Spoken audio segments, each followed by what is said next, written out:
Hello tout le monde, j'ai le plaisir de vous retrouver aujourd'hui dans une nouvelle vidéo tag. Je vais faire le tag qui s'appelle Ouvrir son cœur à la mise en couleur, qui a été créé par la chaîne Ago et sa gribouille. Alors en fait de base c'était une vidéo pour répondre aux questions que l'on se pose quand on débute le coloriage.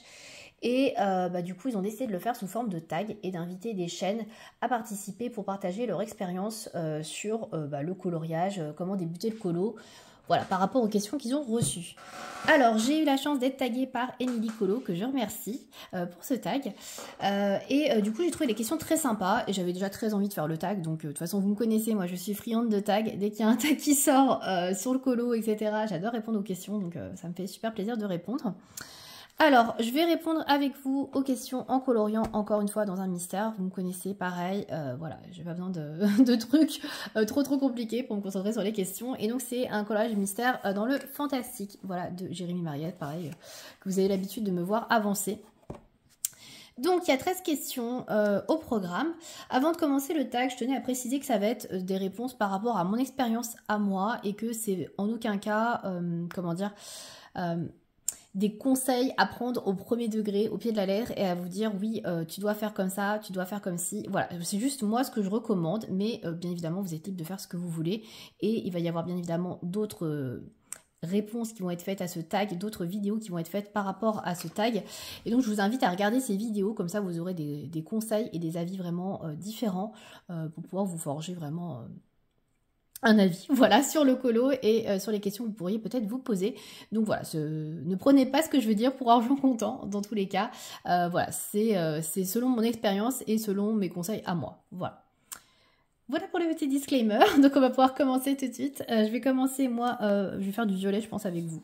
J'ai pris que du violet, donc je vais avancer ici, vous voyez, ma petite légende.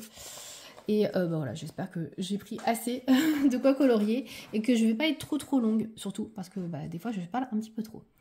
Alors on va commencer par la première question qui est donc pourquoi le coloriage, pourquoi avoir choisi le coloriage comme loisir activité. Alors, moi en fait j'ai connu le coloriage déjà il y a 10 ans maintenant, ça y est, ça fait 10 ans, puisque j'ai commencé en juin 2014, donc ça date. Et à l'époque, en fait, j'étais déjà très axée dans le loisir créatif. C'était vraiment un truc qui me bottait beaucoup. Je vais peut-être vous agrandir un petit peu, comme ça vous verrez mieux ce que je fais. Voilà. Donc ouais, les loisirs créatifs, ça a toujours été quelque chose qui m'intéressait depuis que je suis toute jeune. Puisque j'ai toujours fait des choses, donc que ce soit de la peinture par numéro, que ce soit n'importe quel loisir créatif, j'ai toujours adoré ça. Étant fille unique, j'avais pas spécialement de monde, on va dire, pour jouer avec moi. J'avais pas de frères et sœurs avec qui vraiment passer du temps et jouer. Et du coup, j'ai appris à m'occuper seule et je faisais du coup pas mal de loisirs créatifs. C'était quelque chose qui prenait pas mal de mon temps. Donc j'ai fait du pastel gras, j'avais fait de la peinture par numéro. Et j'avais fait aussi un petit peu de coloriage, voilà. Donc j'ai fait diverses choses. Et c'est vrai que quand j'ai découvert qu'il y avait du coloriage pour adultes il y a plus de 10 ans, j'ai été tout de suite attirée par ça parce que c'est toujours quelque chose que j'ai aimé, les livres de coloriage, même si j'en faisais pas tant que ça quand j'étais plus jeune, parce que j'étais pas fan en fait de ce que j'avais comme livre, mais j'aimais bien. Et je me suis dit, tiens, c'est cool, il existe de nouvelles choses et pas que du Disney. À l'époque, il n'y avait pas encore énormément de Disney.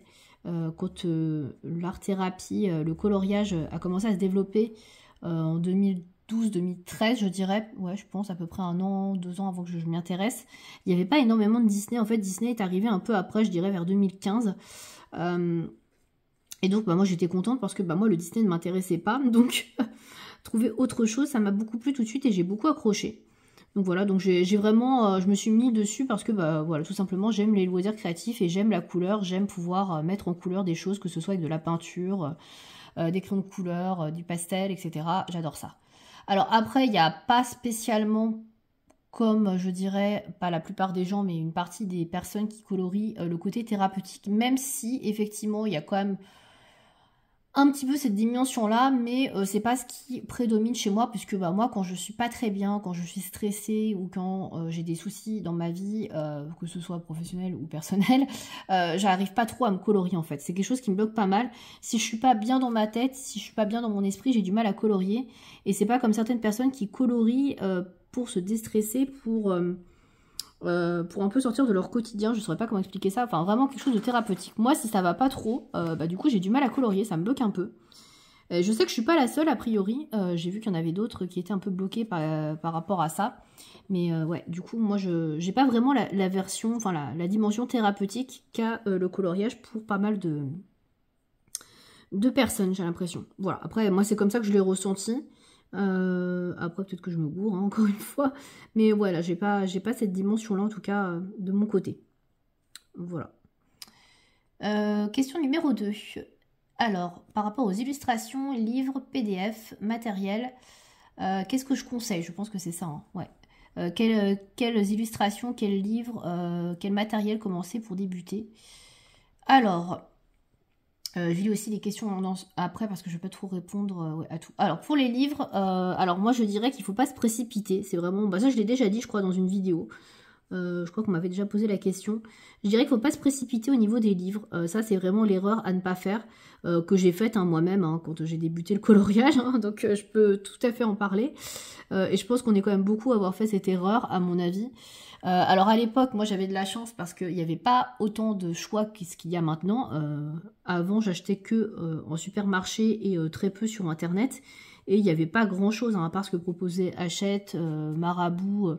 enfin les maisons d'édition les plus connues françaises, on n'avait pas le choix qu'on a maintenant avec tous les livres qui paraissent dans des livres de colo asiatiques ou les livres de colo d'Europe de l'Est ou d'Europe du Nord. Enfin, on n'avait pas tout ça. On n'avait pas tout ce choix qu'on a maintenant. Et du coup, c'était, on va dire, un peu plus facile de se restreindre dans ses achats ou de ne pas acheter tout et n'importe quoi, même si j'ai quand même acheté pas mal de trucs que j'aime plus maintenant, spécialement, et avec du recul, j'aurais certainement jamais acheté ça parce que c'est pas vraiment ce que j'aime, mais il n'y avait pas autre chose, donc quand j'étais en magasin à ce moment-là, je trouvais ça incroyable, mais en fait, ça l'était pas tant que ça. Voilà, après, parce que on n'avait pas connu ce qu'on connaît maintenant. Donc moi ce que je dirais c'est que vu qu'il y a tellement de choses qui existent, il y a une multitude de livres, d'illustrations, c'est d'y aller doucement. C'est-à-dire que oui il y a des centaines et des centaines de références de livres qui existent, mais on va pas acheter tous les livres. Moi j'en ai déjà vu qui faisaient ça et selon moi c'est une erreur, mais après encore une fois c'est à prendre au conditionnel. Hein. Si vous l'avez fait et que ça vous a pas porté préjudice entre guillemets, écoutez tant mieux. Mais moi je recommande pas dans tous les cas d'acheter 30 000 livres au début. C'est-à-dire que si vous commencez le coloriage, vous ne savez pas si ça va vous plaire, n'allez pas faire une commande sur Amazon par exemple, hein, je dis Amazon mais ça peut être n'importe quel autre site, avec 10 livres dedans. C'est trop. C'est beaucoup trop. Commencez déjà avec 1 ou 2 livres. Si vous avez plusieurs styles qui vous attirent, que vous trouvez intéressants, etc. et que vous avez envie de colorier, pourquoi pas. Achetez peut-être 2-3 livres d'illustrateurs différents. Mais je dis bien différents. Hein. N'allez pas acheter par exemple si vous aimez Maria Troll. Alors je prends cet exemple au hasard parce que j'aime bien Maria Troll. N'allez pas acheter ces 6 livres quoi. Ou 7 livres. C'est trop. Surtout que Maria Troll, vous allez peut-être vous en rendre compte en feuilletant ces livres et en coloriant au fur et à mesure, c'est que c'est quand même assez redondant. Donc ça va certainement peut-être vous saouler. Ce que je ne souhaite pas, hein, voilà, que vous soyez saoulé parce que vous achetiez. Mais n'allez pas acheter quelque chose voilà, dans un style qui est vraiment très redondant. Et ça peut être le cas avec d'autres illustrateurs. Hein. Anna Carzone, c'est sympa. C'est un petit peu plus varié que Maria Troll, mais ça peut sembler aussi redondant. Donc voilà. Ce que je veux dire, c'est que quand vous allez acheter, sélectionner des livres, d'illustrateurs, allez pas forcément prendre tous les livres que l'illustrateur a sortis jusque-là, parce que il y en a qui en ont sorti énormément, notamment Maria Troll et Anna Carzone. Allez pas acheter tous leurs bouquins, sinon vous allez vous retrouver avec 20 bouquins de 2 illustrateurs et vous allez faire ah ouais quand même. Donc non, achetez 1 ou 2 livres des illustrateurs qui vous plaisent le plus. Voilà, donc sélectionnez les livres qui pourraient le mieux vous correspondre, mais n'allez pas acheter toute la collection. Voilà, pour le début, je trouve que c'est trop, quoi. C'est beaucoup trop, surtout que vous ne savez pas exactement ce que vous allez aimer faire ou pas. Et je pense que quand on en vient à acheter une collection de livres d'un même illustrateur ou une même illustratrice, c'est que on a déjà beaucoup colorié dedans, ou qu'on sait que c'est quelque chose qui nous attire beaucoup et qu'on est vraiment fan, quoi. Et à mon sens, il faut quand même avoir fait pas mal de coloriage pour avoir ce recul-là. Donc au début, quand on colorie pas, qu'on ne sait pas ce qu'on va aimer ou pas comme style, n'achetez pas trop. Voilà, c'est surtout ça. Surtout que vous allez voir les goûts, les couleurs, ça va aussi évoluer avec le temps. Et il y a certaines choses que vous n'avez peut-être pas aimées au tout début, que vous allez trouver peut-être, je sais pas, trop challengeant, trop détaillé, vous allez faire oulala, jamais. Et en fait, bah, au final, en coloriant de plus en plus, bah, vous allez vous dire, bah non, en fait, ça va, c'est très abordable, pourquoi je colorierais pas là-dedans, et vice-versa. Voilà, il y a des choses que vous allez peut-être apprécier au début, et que vous allez vous dire, bon non, en fait, finalement, j'aime plus, et bah, j'ai acheté toute la collection, j'en fais quoi? Voilà. Même si techniquement, il est toujours possible de revendre les choses, il y a des choses qui se revendent plus ou moins bien. Voilà, on va pas comment dire, s'inventer des histoires. Quand vous revendez des livres en occasion ou sur Vinted, etc., vous ne revendrez jamais le prix du neuf. Ou en tout cas, vous allez galérer à trouver quelqu'un qui vous rachètera le prix du neuf. Voilà. Et je ne conseille pas de faire ça d'ailleurs. Hein. Parce qu'on en voit tellement des choses sur Vinted qui sont vendues aussi cher que sur Amazon alors que c'est commencé. Bon, faut pas non plus exagérer. C'est une autre histoire. Donc pour les livres, voilà, je dirais vraiment d'y aller doucement, de ne pas prendre 150 livres. Franchement, l'idéal, je dirais, quand on débute le colo, 2-3 styles différents, c'est déjà très bien. Voilà, vous avez déjà 2-3 livres différents, comme ça vous pouvez changer un petit peu quand vous avez envie d'univers, sans pour autant avoir 150 000 bouquins en attente, dans lequel d'ailleurs vous allez vous noyer parce que vous allez recevoir tout d'un coup et vous allez dire ok, je commence par quoi. Voilà. N'en achetez pas trop, achetez-en un ou deux au fur et à mesure. Voyez si ça vous plaît, si ça vous plaît pas. Essayez d'autres styles, voilà. Mais ne prenez pas tout d'un même illustrateur et n'achetez pas en gros, en lot, 150 000 bouquins. Pareil, voilà. Je pense que c'est le meilleur moyen de s'y perdre et d'avoir des regrets d'achat parce que bah, finalement, on achète des choses qu'on n'aime pas tant que ça. Sinon, pour les PDF, alors les PDF, ça peut être un bon moyen également de commencer le colo. Sans se ruiner, puisque bah, les PDF, alors vous en avez des gratuits et des non gratuits. Alors, je m'explique. C'est-à-dire qu'il y a beaucoup d'illustrateurs sur Internet qui proposent des freebies. Alors, des freebies sont des coloriages gratuits que vous pouvez télécharger sans payer. Et vous avez des illustrateurs qui ont des boutiques, notamment Etsy, et proposent des coloriages qui sont payants. Donc, c'est-à-dire que vous téléchargez un fichier PDF que vous allez payer 1 €, 2 €, 3 €, voilà, peu importe combien va mettre l'illustrateur, mais vous allez payer. Donc vous avez ces deux types de PDF, les freebies ou les PDF payants, en sachant qu'en général, je dis bien en général, les PDF payants sont quand même un peu plus aboutis et plus jolis que les freebies, mais vous avez des freebies qui sont très bien. Hein. Attention, hein, il y a de tout. Il y a de très très jolis freebies que vous pouvez trouver sur Internet disponibles. Hein. Dans tous les cas, si vous n'avez pas trop d'argent, que vous ne voulez pas trop investir dans un livre ou dans des livres, bah, les freebies, ça peut être pas mal. Et moi, j'en ai fait moi-même. D'ailleurs, pour Clara Markova. Clara Markova, c'était un investissement quand même. Hein. Les livres, ils ne sont pas donnés. Et je ne savais pas si j'allais aimer. Sur son site, vous avez des freebies. Voilà, vous en avez quelques-uns. Alors, il n'y en a pas 150. Ça c'est sûr, mais vous avez quelques trucs, donc il y a de quoi quand même de bien tester quand même. Il y a quand même 3-4 pages, je pense, entières de colo, et après vous avez des petits marque-pages, des petites cartes, des choses comme ça. Franchement, il y a pas mal de choses.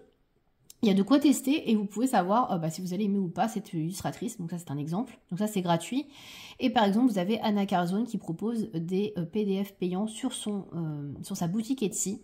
Donc là, vous pouvez télécharger contre 2,50 €, je sais plus, 3 €, j'en sais rien, le coloriage, et puis vous le téléchargez, vous l'imprimez, et puis vous coloriez, vous essayez. Voilà, donc c'est un moindre investissement, voilà, vous pouvez avoir des choses gratuites, et vous pouvez avoir des petits colos qui coûtent quelques euros, et qui vous permettent de tester. En sachant que quand vous testez des illustrations en PDF, vous n'avez pas la pression de vous dire « Oh là là, mon livre, si je foire, comment je vais faire ça m'embête, ça va foirer tout mon livre. » Le PDF, c'est simple.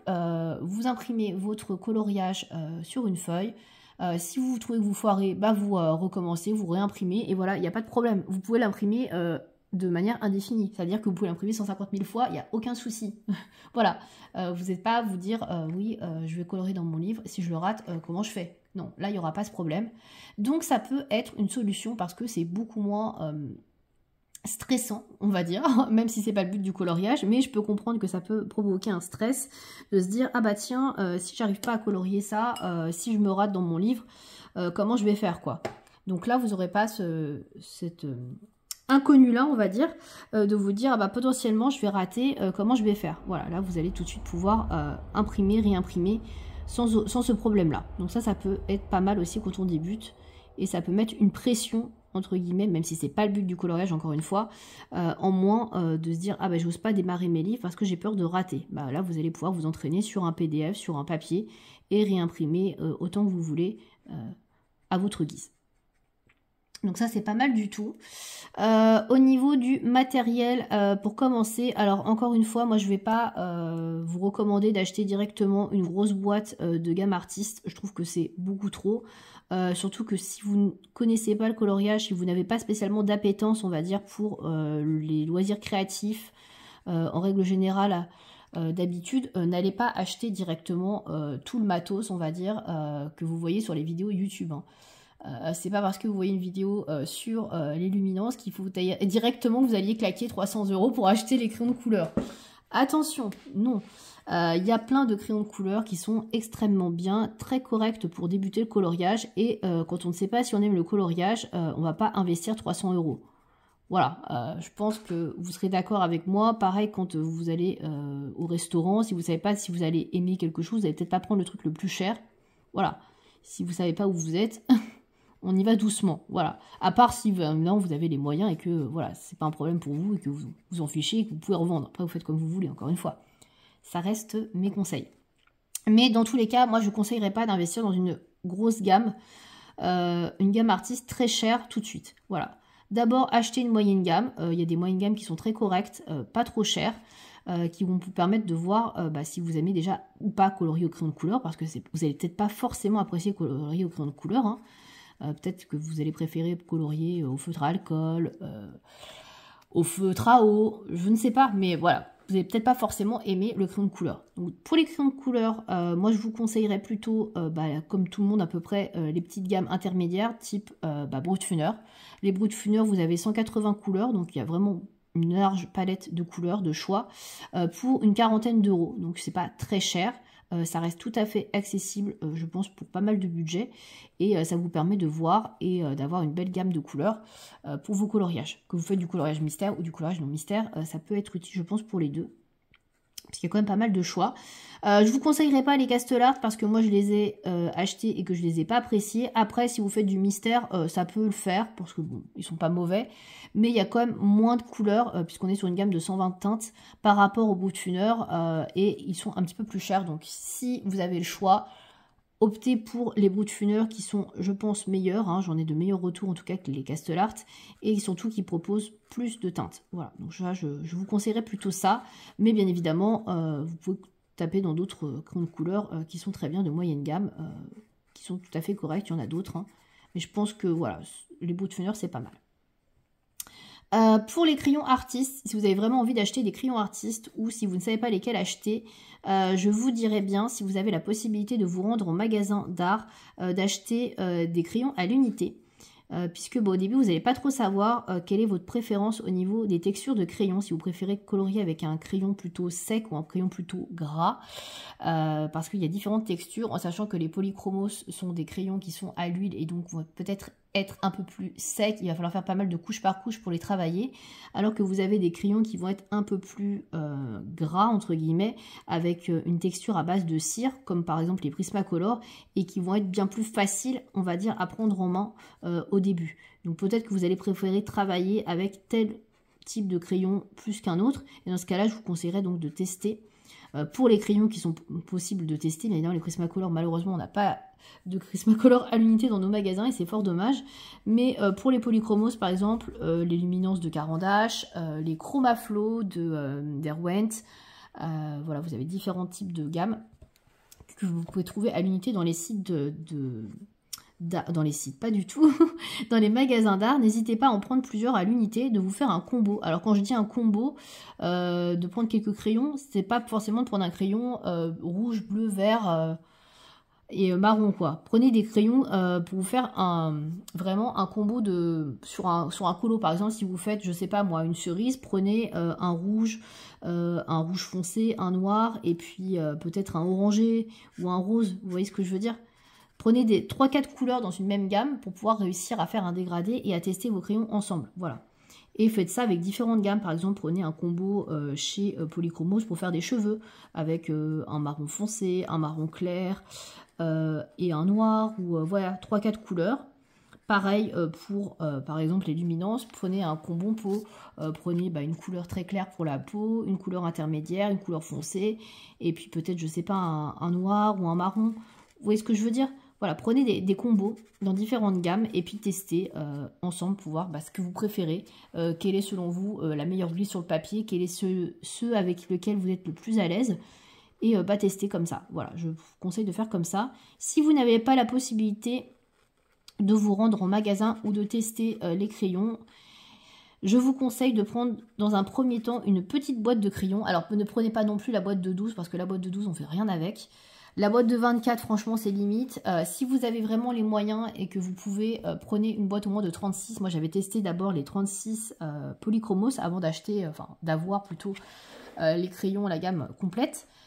Et je vous conseille de faire pareil, ça vous permet d'avoir quand même pas mal de combos de couleurs, etc. de possibilités de dégrader avec une gamme un peu restreinte de teintes, mais pas trop non plus, parce que si vous avez que 12 couleurs, vous n'allez rien pouvoir faire avec, et 24, ça risque d'être limité aussi. Donc voilà, je vous conseille, si vous avez la possibilité de prendre soit une boîte de 36 ou 48, ça dépend vraiment de la gamme de crayons. Par exemple, si vous voulez tester les Prismacolor, que vous n'avez pas les moyens, vous ne savez pas si vous allez aimer, peut-être la boîte de 48, ça peut être pas mal. Voilà, il y en a 150 au total. Donc après, c'est à vous de voir si vous avez envie de tester davantage. Mais n'allez pas investir forcément, surtout si vous n'avez pas les moyens et que vous ne savez pas si vous allez aimer ces crayons dans une boîte, dans une gamme complète. Voilà. Après, moi je l'ai fait. Je ne l'ai pas trop regretté, j'avoue. Mais voilà, quand on n'a pas les moyens, n'allez pas forcément faire ça. Voilà. Après, vous pouvez toujours revendre, certes, mais bon. C'est toujours un peu galère de vendre en général les gammes qui ne sont pas complètes. En tout cas, plus que des gammes complètes. Mais bon, à vous de voir dans tous les cas. Mais je vous conseille en tout cas de faire vraiment avec des combos de couleurs dans la mesure du possible si vous avez le choix et si vous pouvez. C'est surtout mon conseil. Et si vous imprimez sur PDF, si vous imprimez des PDF sur imprimante, etc. Au niveau des papiers, moi je vous conseille soit, si vous avez vraiment les moyens, le Penton. Le Penton, c'est un vraiment très bon papier, très épais. Par contre, il ne passera pas dans toutes les imprimantes. C'est le petit bémol. Soit je vous conseille le papier Le Franc-Bourgeois, donc je vous mettrai les liens en barre d'infos, qui est pas cher du tout et qui est de bonne qualité. Voilà, pour faire du colo dessus, franchement, j'ai testé pas mal de crayons et c'est pas mal non plus. Voilà, donc je vous conseille ces deux papiers-là. Je vous conseille pas forcément le papier Conson, j'avais essayé, il est trop granuleux. Moi, j'aime pas. Après, chacun a ses préférences de papier de toute façon, mais voilà pour ma part les deux que je conseille. Voilà pour la question 2, c'était déjà hyper long, je vais peut-être me dépêcher un peu plus pour la suite.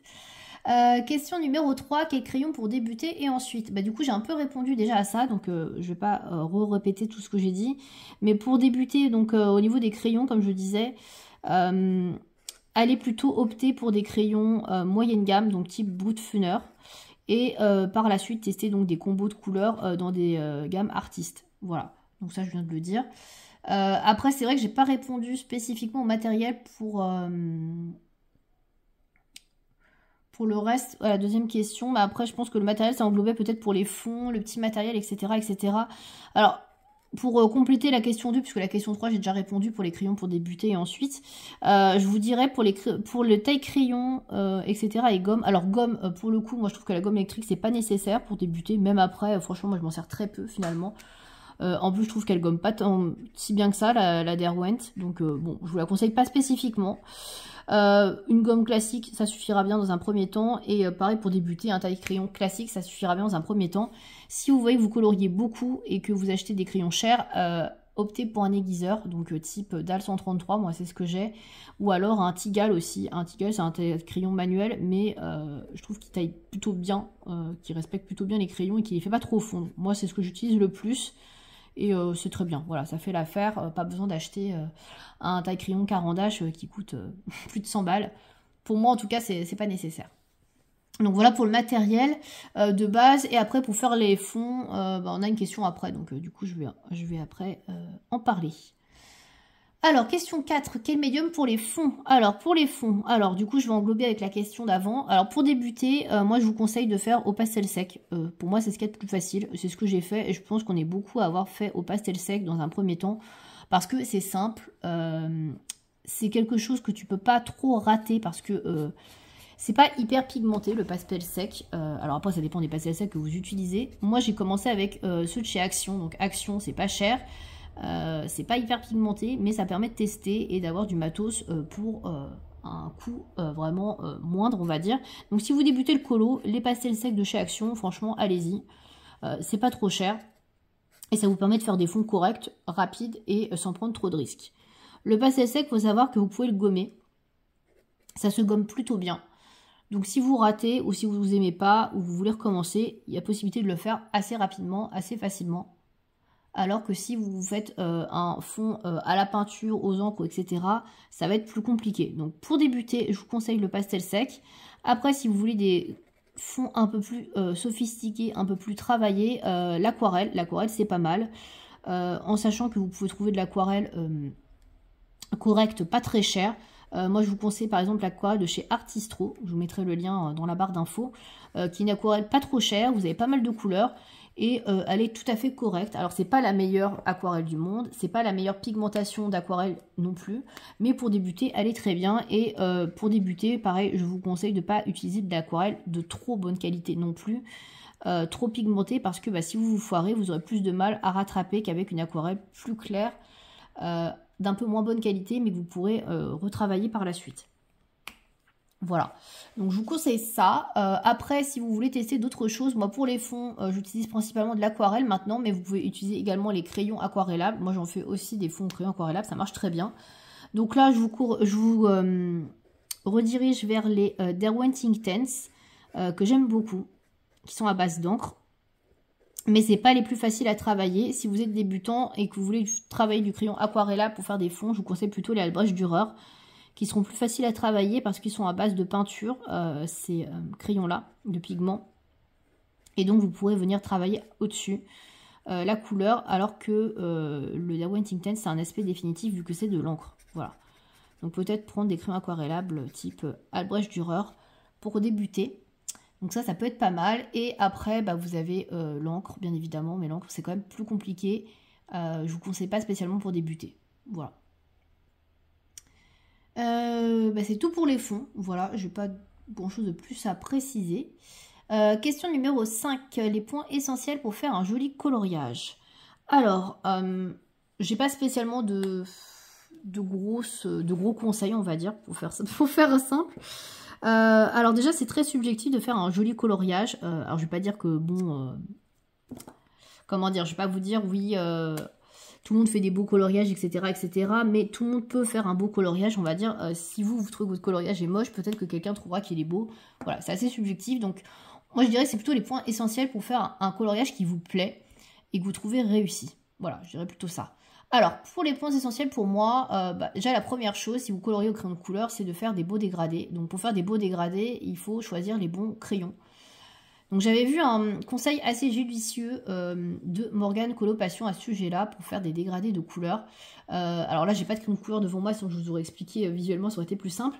Mais par exemple, si vous voulez faire un dégradé dans les tons rouge-orangé, ne prenez pas dans votre nuancier le rouge, le orange et le jaune ou le marron, j'en sais rien que vous avez, les trois couleurs les plus proches. Prenez toujours 2 ou 3 teintes entre les couleurs que vous allez choisir, parce que plus vous allez prendre des couleurs qui sont proches, et moins votre dégradé va se voir. En fait, pour avoir une profondeur dans votre coloriage et que votre dégradé soit réussi, il faut vraiment prendre des couleurs bien distinctes. Par exemple, si vous voulez faire, on va dire, une cerise, prenez un rouge très foncé, voire presque noir. Prenez un rouge moyen, un rouge vif par exemple. Et prenez une couleur un peu, je sais pas, rosée. Un rose foncé ou un rose clair. Prenez vraiment des couleurs qui sont marquées, différentes, afin que votre dégradé, il y ait vraiment de l'intensité, voilà, qu'il y ait du contraste. C'est ça vraiment la règle générale. Et n'hésitez pas aussi dans les coloriages, alors moi je le faisais pas au début, mais maintenant je le fais de plus en plus, à rajouter du noir pour avoir plus de contraste. Des fois on se dit mais non, je vais mettre du noir et tout, ça va être trop foncé, ça va pas être joli. Ben non, en fait le noir ça apporte aussi beaucoup d'ombre, de contraste à votre coloriage, et c'est là que ça met votre coloriage beaucoup plus en valeur en fait. Et ça c'est vraiment important de l'utiliser. Moi c'est vrai que je l'utilisais pas beaucoup au début, et maintenant depuis que je l'utilise davantage, je trouve que c'est quand même un peu mieux. Voilà. Alors après il faut pas en mettre trop non plus, mais voilà. Utiliser du noir, je pense que ça peut être une bonne chose pour obtenir de jolis contrastes dans vos coloriages et avoir plus d'effets. Pareil, n'hésitez pas non plus à utiliser du blanc. Ça, c'est pareil, on l'utilise pas forcément assez. On se dit, ah bah le blanc, c'est bien si on veut faire des couleurs pastel ou si on veut éclaircir quelque chose, mais pas forcément. Le blanc, il peut être utile pour beaucoup de choses.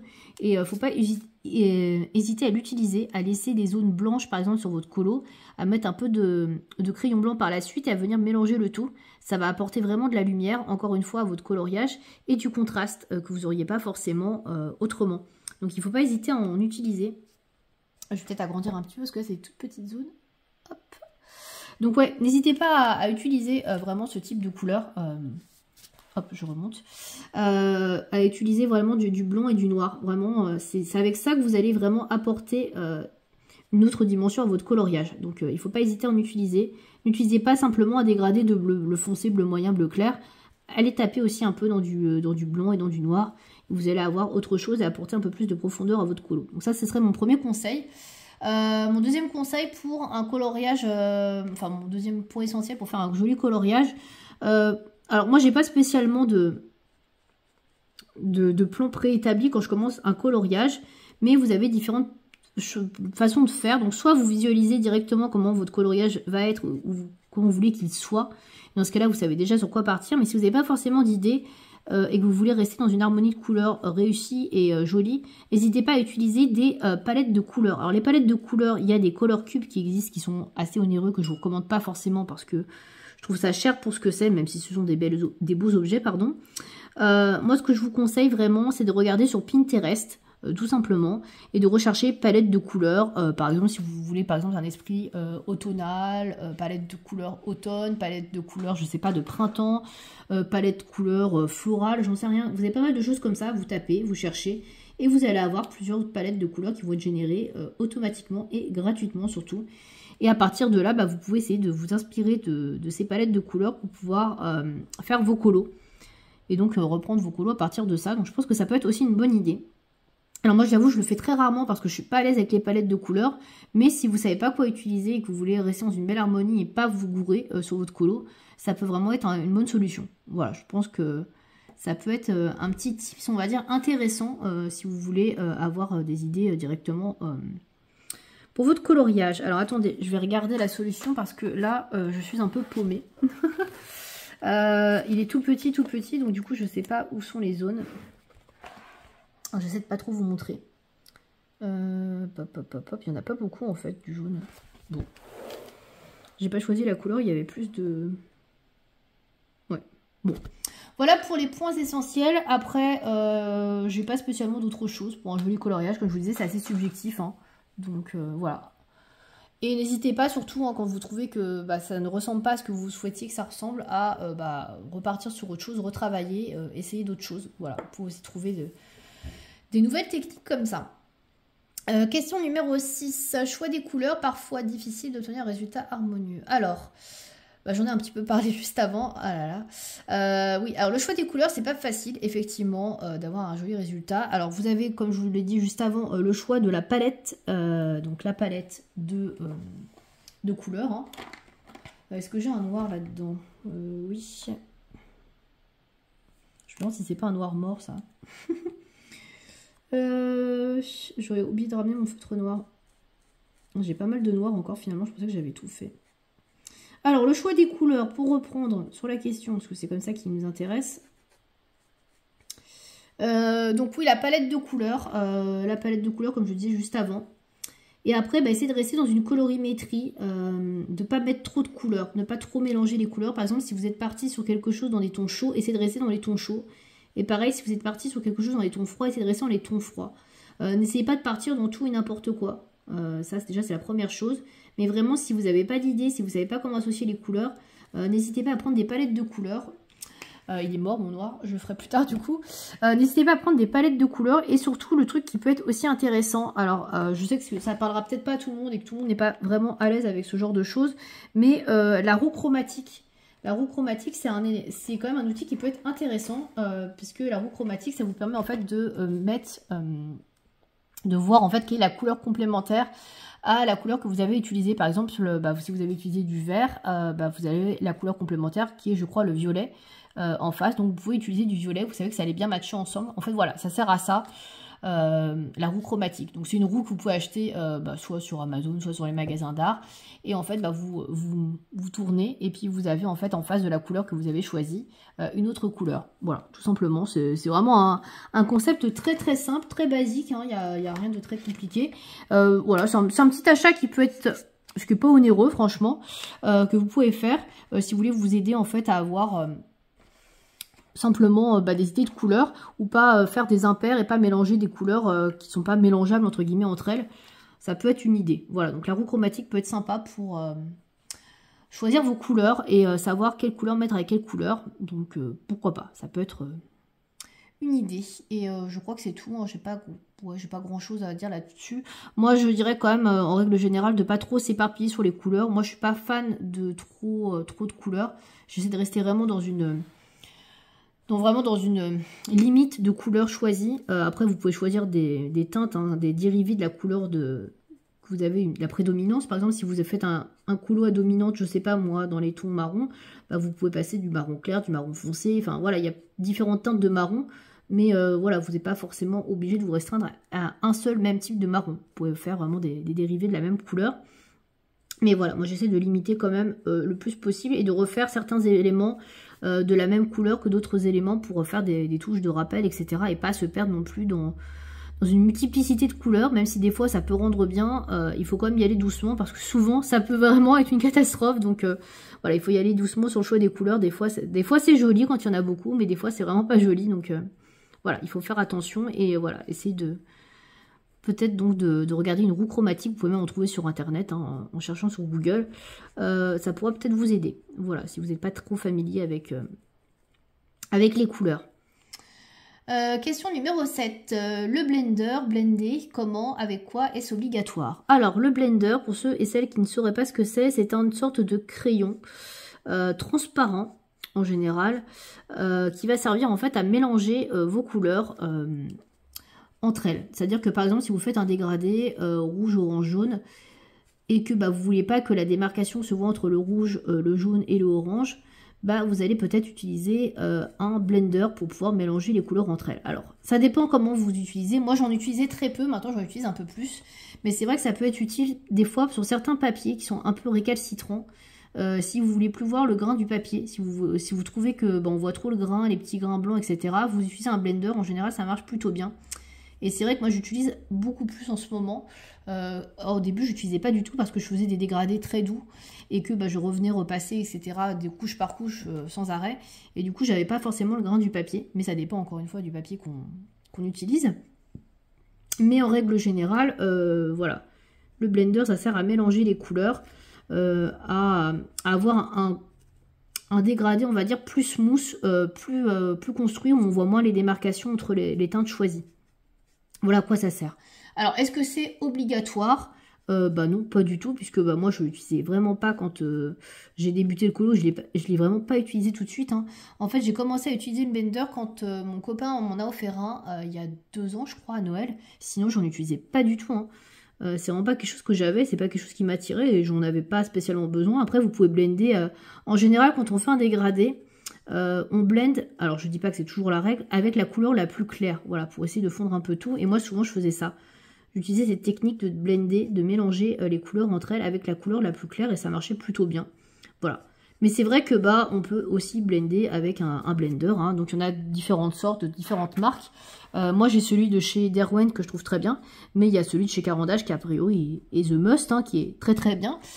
Donc il y en a dans différentes marques. Après il y en a aussi chez Prismacolor. Vous pouvez tester vraiment. Voilà, il y en a plusieurs qui existent sur le marché et qui sont à peu près tous à peu près pareils, hein, ça se voit à peu près. Même si j'en entends quand même beaucoup plus parler de celui de chez Caran d'Ache que des autres, mais les autres sont quand même bien aussi. Et donc non, c'est pas obligatoire. Je dirais que c'est une manière plus facile peut-être de mélanger les couleurs et d'obtenir un dégradé plus correct ou plus fondu plus rapidement, voilà, que de réutiliser une couleur claire, etc. pour mélanger. Mais après, il n'y a rien d'obligatoire. Si vous en avez pas, c'est pas la fin du monde, hein. Voilà. Et puis si ça vous dérange pas d'avoir, comment dire, les petits grains du papier, pareil, vous n'aurez pas spécialement besoin d'un blender. Voilà. Après, vous pouvez aussi blender à l'essence sans odeur, pardon. Donc là, c'est une sorte de... Bah, c'est comme un peu de l'alcool, mais c'est de l'essence, en fait. Il n'y a pas d'odeur. Vous en mettez un petit peu sur un coton-tige ou sur un petit coton. Et puis après, vous venez frotter sur votre coloriage, sur vos dégradés, etc. Ça va aider à faire le dégradé. Par contre, je trouve que ça blanchit un petit peu le colo. Donc moi, je suis pas très fan de ça. Je l'utilise de temps en temps pour les coloriages mystères, pour retirer les marques de crayon. Mais je suis pas très fan de l'essence sans odeur. Mais après, vous avez la possibilité, hein, si ça vous intéresse, de pouvoir l'utiliser également. Ça marche bien. Voilà, ça marche bien pour venir blender et enlever les petits coups de crayon ou rendre un peu plus lisse votre dégradé. Voilà. Question numéro 8, embellir son coloriage. Alors, les finitions et les prises du cliché. Alors là, honnêtement, je suis pas la meilleure pour la prise de photos. On va commencer par les finitions. Alors les finitions, moi j'en fais pas 36 en général. Alors je sais que ça se fait pas vraiment, mais moi en général je le fais au fur et à mesure. C'est-à-dire que par exemple si j'ai un coloriage où j'ai, je sais pas, alors attendez, est-ce que j'en ai un dans le livre pour vous montrer un exemple. Voilà. On va imaginer que c'est pas un coloriage mystère, je vous dézoome. Hop, voilà. On va imaginer que c'est pas un coloriage mystère. Par exemple, bah, on va dire que j'ai colorié le château en premier. Bah, je vais faire mon château, je le fais tout en entier, etc. Et bien bah, là, au lieu de faire les finitions quand j'ai terminé tout mon colo, bah, je vais les faire là. Je vais faire mes finitions sur mon château, etc. Et là, j'y touche plus du tout. C'est fini, on n'y touche plus. Et je vais faire, je sais pas, moi, les petits cœurs ici, etc. Je vais faire tout ça un par un. Je vais tout faire, je vais faire les finitions, je vais mettre mon stylo gel blanc, etc. Et hop, c'est pareil, j'y touche plus, je vais faire un autre élément. Je ne fais pas tout à la fin. Donc, je sais pas si je suis le meilleur exemple, du coup, pour dire ça. Mais moi, je fais pas les finitions tout à la fin. Moi, ça me gonfle. J'avoue que j'aime bien, quand un élément est terminé de colorier au crayon de couleur, j'aime bien tout faire. Voilà. Il faut que tout soit fait tout de suite. Je trouve ça beaucoup mieux. J'aime pas que ça traîne, entre guillemets. Je veux que le colo il soit fini, que je sois pas en train de remettre du stylo gel blanc sur un élément 3 jours après parce que j'avais pas fini mon colo. Donc non. J'essaie de finir au fur et à mesure. Alors c'est peut-être pas la meilleure chose, encore une fois, mais moi c'est comme ça que je procède. Après, voilà, chacun fait comme il veut. En tout cas, pour les finitions, alors qu'est-ce que je vous conseille? Bah forcément, un peu comme tout le monde, un stylo gel blanc. Voilà, ça me rajoute un peu de lumière, ça rajoute un peu de profondeur. Ça peut vous rajouter pas mal de choses, des effets de lumière. Enfin voilà, le stylo gel blanc pour moi c'est un incontournable pour les finitions. Donc ça je l'utilise quasiment tout le temps, enfin même à chaque colo hein, j'utilise. Qu'est-ce que j'utilise toujours pour les finitions? Bah, pas grand chose d'autre à part ça honnêtement. Les stickers et les paillettes, moi je suis vraiment pas de la team paillettes, j'aime pas ça du tout. J'arrive que j'en mette mais c'est très rare, honnêtement c'est très rare. En général j'en mets plutôt quand je fais des colos avec des petites fées ou des choses comme ça. Là, je me dis, bon, bah, c'est le moment de sortir ces paillettes, hein, puisque bah, là, on peut faire un petit effet un peu féerie, etc. Et ça peut être mignon. Mais en général, j'en mets pas beaucoup parce que je trouve que ça fait de l'épaisseur sur les colos. Et quand vous faites pas un coloriage en PDF, bah, c'est chiant parce que dans les livres, ça fait de l'épaisseur. Et quand tu veux colorier avec ton crayon de couleur après sur le coloriage qu'au verso, ou même quelques pages plus loin, des fois, bah, c'est chiant parce que bah, du coup, c'est épais et le crayon ne glisse pas bien. Donc moi je suis pas fan des paillettes, donc j'en mets le moins possible. Et puis de toute façon j'ai jamais été très paillettes, je n'aime pas ça hein, en règle générale. Donc voilà, je suis pas une fille normale peut-être, mais je suis pas du tout paillettes. Donc après voilà, il y en a beaucoup qui aiment les paillettes, donc je peux comprendre que vous en mettiez. Et après la dernière chose que vous pouvez mettre pour les finitions, pareil j'en ai pas parce que c'est pas trop mon délire non plus, c'est l'encre. Faire des petites taches d'encre, soit de l'encre blanche, soit de l'encre dorée. Il y a différents types d'encre, hein, de l'encre argentée, voilà, pour apporter une autre dimension également au colo. Mais ça c'est pareil, moi je suis pas trop fan non plus.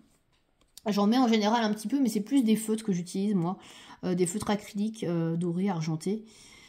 Mais j'en utilise pas trop non plus de tout ce qui est encre, voilà. Mais vous avez ça qui existe si vous voulez faire des finitions avec ça. Ça marche très bien. Sinon... pour les prises de clichés, alors ça, moi je suis une grosse quiche, je vais pas vous mentir. Là franchement je vais vous renvoyer sur la vidéo de Ago et sa gribouille qui est très bien à ce sujet là. Comment prendre des photos avec une boîte à photos, d'ailleurs j'ai trouvé ça hyper bien comme conseil d'ailleurs, hein. Je savais pas du tout que ça existait, hein, parce que la photo moi je connais pas grand chose.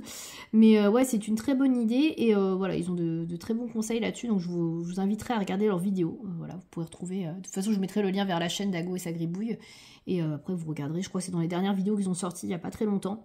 Et vous avez vraiment une vidéo très bien à ce sujet. pour vous apprendre à faire des belles photos, pour bien mettre en valeur votre colo. Moi j'avoue que je galère comme pas deux, souvent il fait hyper sombre chez moi, j'ai pas de luminosité, sinon c'est trop lumineux, enfin c'est rarement la bonne luminosité qu'il faut, donc soit la lumière est trop blanche, voilà, soit c'est pas beau quoi.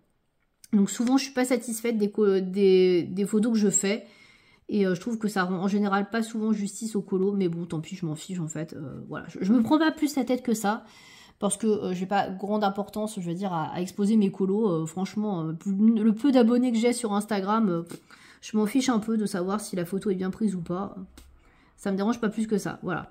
Mais je peux comprendre que y en a qui y accordent une importance et qui trouvent ça un peu voilà, primordial de faire une belle photo pour mettre en avant leur travail. Donc ça, je comprends tout à fait. Et donc c'est pour ça que je vous redirige vers la vidéo de Hago et sa gribouille par rapport à ça. Parce que moi, j'ai pas de conseils vraiment à donner là-dessus. À part, bien évidemment, de prendre la photo à la lumière du jour et pas le soir à la lumière artificielle. Voilà, ça, ce serait mon seul conseil parce qu'effectivement, ça ressort pas pareil. Donc prenez plutôt à la lumière du jour. Question numéro 9. L'échec. Alors, comment faire quand on a un coloriage qui nous semble loupé, raté?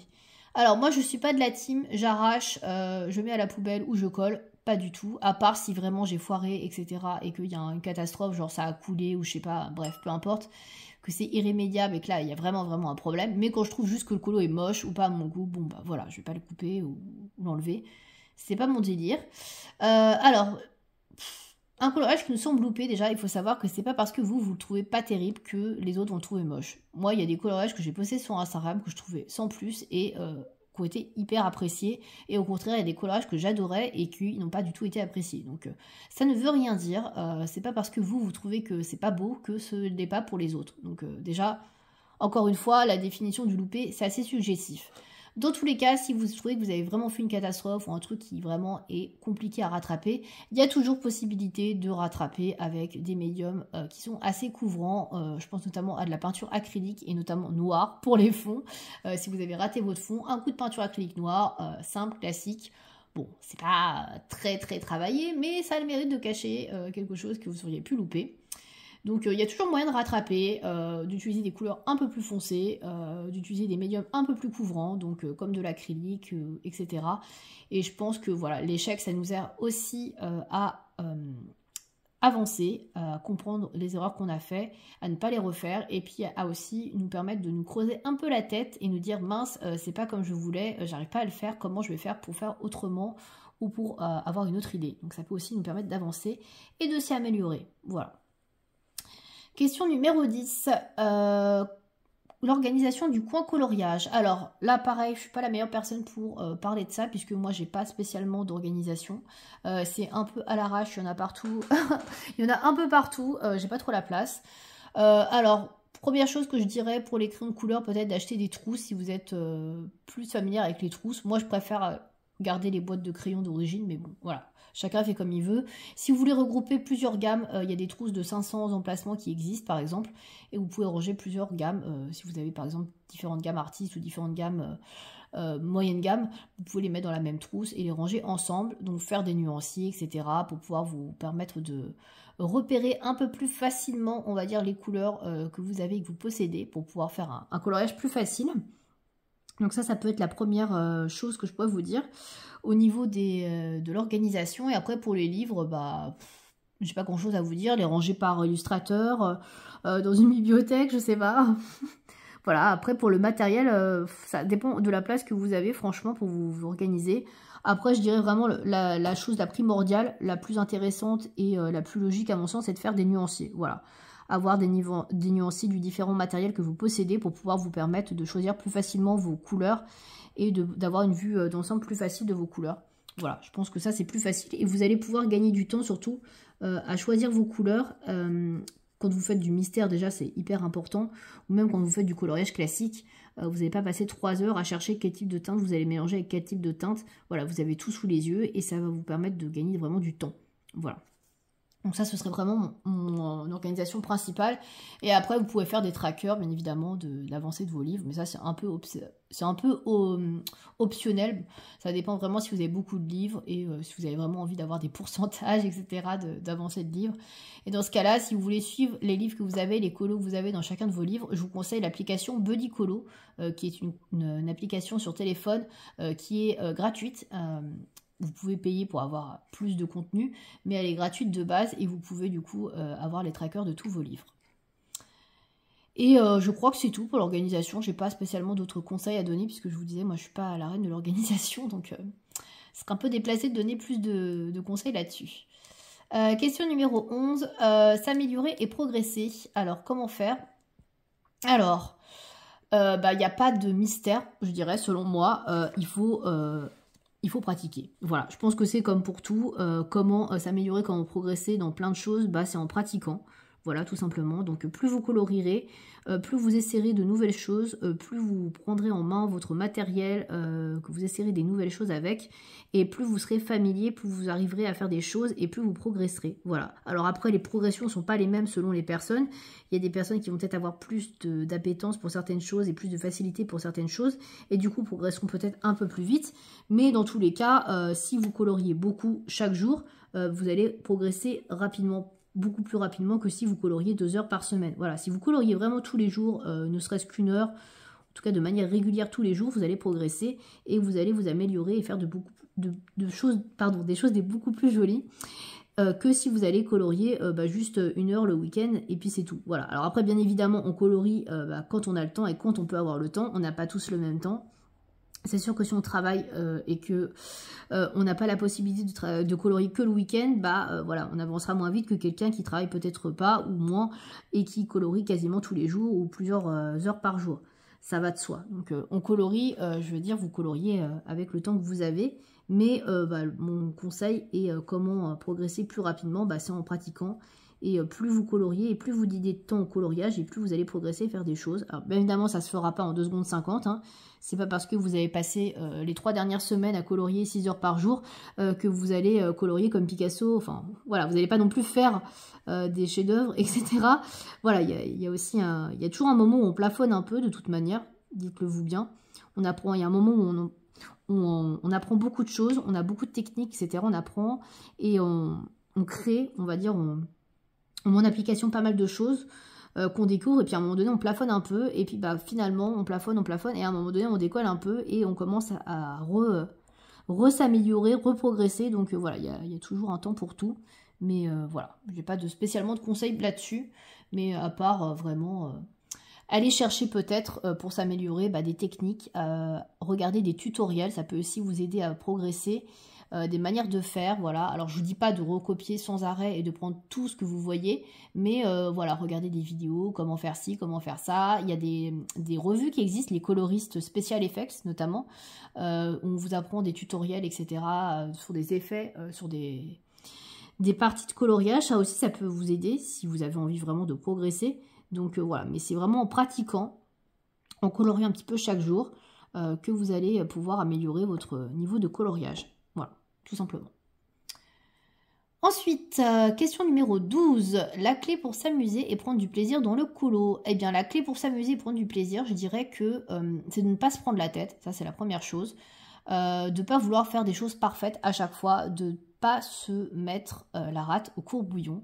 Et ne pas se mettre la pression en se disant, voilà, il faut que mon colo il soit comme ça. Dans ma tête, je le vois comme ça. Et s'il est autrement, ça va pas. Non.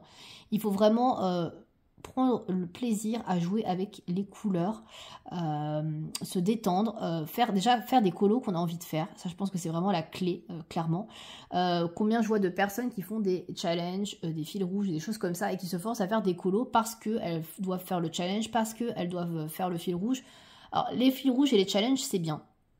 Ça peut effectivement aider à s'améliorer et à progresser parce qu'on fait des choses qu'on n'aurait pas forcément fait de notre plein gré, on va dire.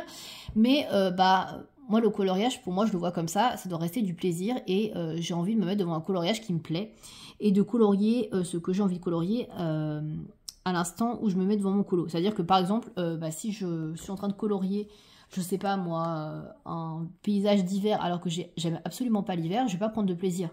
Donc ne choisissez pas des illustrations qui ne vous font pas plaisir parce que dans un challenge, on vous a demandé de faire des coloriages sur l'hiver et que vous n'aimez pas l'hiver. Je parle pour moi, bien sûr. Voilà, les challenges, ils sont là pour vous aider, pour vous donner envie de colo, pour vous aider à faire des packs, à choisir des coloriages si vous n'y arrivez pas ou si vous avez des problèmes ou du mal tout juste à faire des sélections. Mais les challenges, ils sont pas là pour que vous les fassiez absolument tous. C'est pas une obligation. Si vous ne faites pas un challenge, si vous ne faites pas un fil rouge, on va pas venir chez vous, on va vous dire écoute, c'est bon là, t'as pas fait le challenge de tel ou d'un tel, t'as pas fait le fil rouge d'un tel ou d'un tel, t'as une amende de 100 euros. Non, on va pas vous donner une amende, on va pas vous mettre une contravention pour ça, non. Les challenges, c'est là pour vous aider. Normalement, c'est là pour vous stimuler, pour que vous ayez envie de progresser dans vos livres et de vous donner un petit peu une impulsion. Voilà, pour ça. C'est pas du tout fait pour vous contraindre. Donc, si vous voyez que vous faites un challenge ou un fil rouge et que vous n'avez plus le plaisir de le faire ou que vous vous amusez plus à le faire, bah, ne continuez plus. Voilà. Voilà, et si vous étiez engagé dans un groupe ou avec une personne, bah vous lui expliquez, et puis voilà, on est humain, on a envie de faire des fois d'autres choses, on a envie de changement, bah écoutez, il n'y a rien de mal à ça, donc voilà, ne vous forcez pas en tout cas, parce que plus vous allez vous forcer, plus vous allez vous dégoûter, et moins vous allez prendre de plaisir dans le colo, et bah, vous risquez d'arrêter le colo, ou en tout cas d'avoir une panne colo, et c'est vraiment pas ce qu'on veut, voilà. Donc si vous n'avez plus envie de faire du coloriage classique et que vous voulez faire que du mystère, faites du mystère. Et pareil, si vous n'avez plus envie de faire du mystère et que vous voulez faire du coloriage classique, mais faites du coloriage classique. Si vous avez envie de faire du Disney, faites du Disney. Si vous n'avez plus envie de faire du Disney, ne faites pas de Disney. Enfin voilà, vice versa, vous voyez ce que je veux dire. Je pense qu'il ne faut pas se forcer, et quand on a envie de faire quelque chose, quand on a très envie d'aller vers un autre illustrateur qu'on ne connaît pas spécialement, qu'on n'aimait pas spécialement au début, mais allez-y, voilà. Il faut avancer, s'amuser et tester de nouvelles choses. Voilà, vraiment tester de nouvelles choses. C'est vraiment le moyen de prendre du plaisir dans le colo, je pense. Voilà. En tout cas, je dirais ça pour cette question. Enfin, 13e question, je vais essayer de faire pas trop long parce que je suis déjà presque 1 heure. Intégration, réseau et la colosphère. Alors ça, c'est un sujet très vaste que je pourrais d'ailleurs tout à fait aborder dans une FAQ spéciale un peu YouTube coloriage, bref. Alors je vais pas être très longue là-dessus. Alors moi, niveau réseau, je n'ai que Instagram, je n'ai pas TikTok. Alors moi je suis pas du tout une adepte de TikTok. Alors je vais pas critiquer, je pense que je vais pas colorier beaucoup plus maintenant. Hein. Désolée, je suis trop concentrée sur les questions. Donc ouais, je disais donc les réseaux sociaux, moi à part YouTube et Instagram, je suis pas spécialement impliquée dessus. Et encore Instagram, c'est pas ça. TikTok, j'accroche pas du tout, j'ai pas de compte TikTok et ça m'intéresse pas, j'ai jamais aimé le format TikTok. Après bon, je critique pas ceux qui y sont, hein, chacun fait comme il veut, mais moi j'aime pas spécialement, donc je vais pas vous donner des conseils sur TikTok. Instagram, malheureusement, on est noyé dans un algorithme qui nous met pas du tout en avant. Faut savoir que sur Instagram, si vous ne publiez pas très régulièrement, on est vite passé à la trappe et on ne voit pas vos colos. Et encore, moi je vois la plupart du temps quand je poste un coloriage, j'indique en story à chaque fois que je poste un coloriage pour justement que les gens le voient parce que je sais que on est noyé sous la masse d'abonnements. C'est aussi pour ça que j'ai très peu d'abonnements sur Instagram. Alors il y en a peut-être qui vont dire ah mais elle est pas très sympa, elle s'abonne jamais à personne. Bah en fait c'est parce que je vois rien. Si je m'abonne à 150 000 chaînes, je ne verrai personne. Donc écoutez, désolé. Donc en général, je sais qui je suis et qui je regarde et je like en général régulièrement pas mal de monde. Hein. Donc j'ai toute une liste de personnes que je sais que je regarde régulièrement les comptes, mais non, je ne suis pas abonnée parce que je ne vois rien. Voilà, désolée. Donc je reste sur on va dire une limite d'abonnement parce que sinon on ne voit que dalle et j'ai que des pubs, etc. Et c'est impossible de trier et on est noyé là-dedans. Donc si c'est pour être abonné à 150 000 personnes et ne voir aucun coloriage, bah non, je vois pas l'intérêt. Donc du coup je limite. C'est pour ça que je suis pas abonnée à grand monde, mais parce que je vois pas. Voilà, c'est pas pour ça que je vous suis pas du tout. Il y en a beaucoup que je suis bien plus que ceux auxquels je suis abonnée d'ailleurs. Mais juste, voilà, c'est parce qu'on ne voit rien et on est paumé sur Instagram et voilà, moi je le vois bien, hein, j'ai 300 et quelques abonnés, déjà c'est nul à chier, hein, on va pas se mentir, ça ne progresse pas parce que je suis complètement paumée dans l'algorithme Instagram et puis je poste pas beaucoup, hein, on va pas se mentir, donc ça n'aide pas, mais voilà, je vois bien que par rapport à il y a 2 ans où j'avais une centaine d'abonnés, j'ai 3 fois moins de likes, c'est quand même pas normal que avant j'avais 150 abonnés, je dis un chiffre au hasard, et j'avais genre 70 likes. Maintenant, j'ai 300 et quelques abonnés et j'ai 20 likes. Est-ce que c'est normal d'en avoir presque 3 fois moins, alors que j'ai 2 fois plus d'abonnés? Non. Donc c'est bien que les gens ne voient plus, en fait, ne voient pas quand vous postez un colo. Donc Voilà, donc faire des stories, ça peut être une solution pour vous faire voir, mais encore une fois, les stories, quand tu es abonné à 150 personnes, tu zappes vite, hein. Tu les vois à peine, et puis basta. Moi, combien je vois de personnes qui ont vu ma story, genre j'en ai bien 50 qui ont vu ma story, et qui ont été voir mon colo par la suite. Il y en a peut-être 3, quoi. Donc c'est nul. Donc non, c'est compliqué. Voilà, c'est compliqué, de toute façon, je vais pas vous mentir. Si vous ne postez pas très régulièrement sur Instagram, vous ne serez pas mis en avant. Voilà. Donc moi qui poste un colo une fois toutes les semaines ou 2 semaines, je peux vous dire qu'on me voit jamais. Donc en plus, j'ai pas le même nom que ma chaîne, je suis pas à la cour de lead sur Instagram. Donc pareil, si vous voulez vous faire reconnaître sur les réseaux, prenez le même nom que votre chaîne. Si vous avez une chaîne YouTube, hein.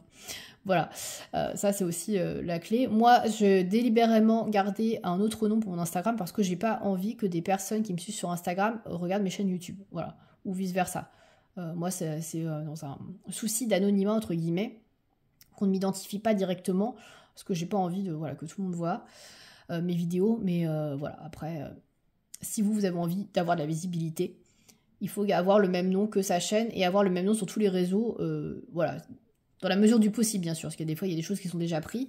Mais voilà, avoir le même nom, le même pseudo, ça vous aidera à être identifié et poster très très très régulièrement. Voilà, c'est la clé vraiment pour être vu sur Instagram, je dirais. Après, j'ai pas d'autres choses à vous dire, hein. Après YouTube, bon, c'est un peu hors de propos parce que je pense qu'on n'est pas énormément non plus à avoir une chaîne YouTube, même s'il y en a de plus en plus. Mais après, voilà, pour les réseaux, j'ai pas grand chose à dire. Alors, la colosphère, l'intégration, ça peut être un endroit formidable où on rencontre des personnes incroyables avec qui on s'entend super bien et on crée des super liens. Comme ça peut être un endroit pourri où on se prend la tête avec des gens, et des gens qui viennent vous taper des scandales ou qui vous mettent dans des histoires pour des conneries. Donc, il y a de tout. Et j'ai envie de vous dire, c'est un peu comme dans la vraie vie. Dans la vraie vie, il y a des gens avec qui vous entendez super bien et il y a des gens avec qui vous entendez pas du tout. Voilà, c'est un peu pareil.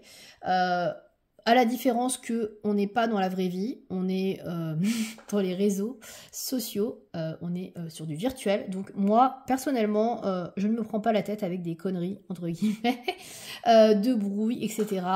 Ou de personnes qui viennent faire des embrouilles, etc. Moi, les embrouilles, ça ne m'intéresse pas. Je ne donne pas suite à des embrouilles. S'il y a des gens qui sont pas contents, qui m'aiment pas, ben ils m'aiment pas, il n'y a pas de problème. C'est pas un souci, vous n'êtes pas obligé de m'aimer, je suis pas obligée de vous apprécier, mais on n'est pas obligé de débiner les gens en public via les réseaux sociaux ou via ta chaîne YouTube. Voilà, ça sert à quoi? À rien du tout. Voilà, je pense que si on fait du coloriage, si on partage, c'est avant tout pour passer des moments agréables et non pas pour passer des moments désagréables et faire des polémiques sur tout et n'importe quoi qui n'ont aucun intérêt. Si vous aimez pas la personne, si vous trouvez que ce qu'elle fait ou ce qu'elle dit c'est nul ou que ça vous intéresse pas, vous regardez pas en fait. Personne vous force à regarder et puis personne vous force encore moins à en parler quoi. Donc à quoi ça sert d'aller faire un live, une vidéo, des posts pour aller se plaindre d'un tel ou un tel? Je sais pas, je comprends pas l'intérêt en fait. Je ne comprends pas. Ça reste du virtuel. C'est du virtuel. Donc, c'est pas quelqu'un qui va venir chez vous et qui va venir vous enquiquiner. Donc, si vous appréciez pas, vous regardez pas. Voilà, tout simplement. Je ne comprends pas ça. C'est vraiment, voilà. Moi, je vous le dis clair et net, hein, s'il y a quelqu'un qui vient m'enquiquiner, je répondrai pas et je bloquerai, hein. Je ne veux absolument pas du tout me prendre la tête avec les réseaux sociaux ou tout ce qui concerne le virtuel et le coloriage. Ça ne m'intéresse pas. Je suis pas là pour ça. Moi, je suis là juste pour partager, faire du colo, c'est tout. Si ça devient pénible, si on vient me faire des histoires, ciao, hein. Moi je m'en fiche, hein. Comme je vous dis et que je le redis, moi j'ai rien à gagner, j'ai rien à perdre. Voilà, ma vie c'est pas YouTube, hein. C'est pas Instagram. Voilà, donc si tout le monde raisonnait un peu plus comme ça, je pense qu'il y aurait moins de soucis. Mais bon, bref, on va pas déballer plus que ça sur cette question-là. Dans tous les cas, l'intégration, moi je vous dirais... baladez-vous de chaîne en chaîne, de vidéo en vidéo, de live en live, de compte en compte, entre guillemets, et puis regardez comment sont les personnes, comment interagissent les personnes, comment, voilà, si vous vous sentez plus à l'aise dans tel ou tel endroit, si vous vous sentez plus à l'aise sur tel live, sur telle chaîne, si vous avez plus le feeling avec tel ou tel youtubeur, créateur, créatrice de contenu, voilà, regardez ce qui vous fait plaisir, ne vous prenez pas la tête, et voilà. regardez, voilà, il y a des choses, il y a des personnes avec qui vous allez avoir plus de feeling que d'autres, et puis bah voilà, c'est tout. Il n'y a pas grand chose de plus à dire que ça. Après, est-ce qu'on est vraiment obligé de faire copain, copine avec tout le monde? Non, voilà, moi je suis pas spécialement très intégrée dans la colosphère, je parle avec différentes personnes, je m'entends bien avec différentes personnes, mais j'ai pas créé de grosses amitiés avec qui que ce soit, et bah, c'est tout à fait ok en fait, hein. Ça me pose pas de problème, hein. Donc voilà, après, à voir ce qu'on recherche. Moi je recherche pas spécialement des amitiés, si on peut en avoir c'est bien, si j'en ai pas, bah j'en ai pas, c'est pas très grave, hein. Voilà, donc... Voilà, moi je suis là pour partager encore une fois et puis parler colo. Donc voilà, ne cherchez pas à tout prix à vous intégrer, à vous faire de nouveaux amis, entre guillemets. Voilà, ça se fera naturellement, tout simplement. Voilà. Je pense que j'ai répondu à la question. J'espère que j'ai pas trop été hors sujet. Bref. Donc c'était la dernière question. Et enfin, donc il faut taguer 5 chaînes. Alors, j'ai vu passer 2-3 tags et je crois qu'il y a des chaînes que je voulais taguer qui ont été taguées déjà. Donc je vais essayer de ne pas retaguer des chaînes déjà taguées. Pas sûr que d'ici que la vidéo sorte, elles n'aient pas été taguées. Donc dans tous les cas, j'ai pensé à taguer Bulle Bleue.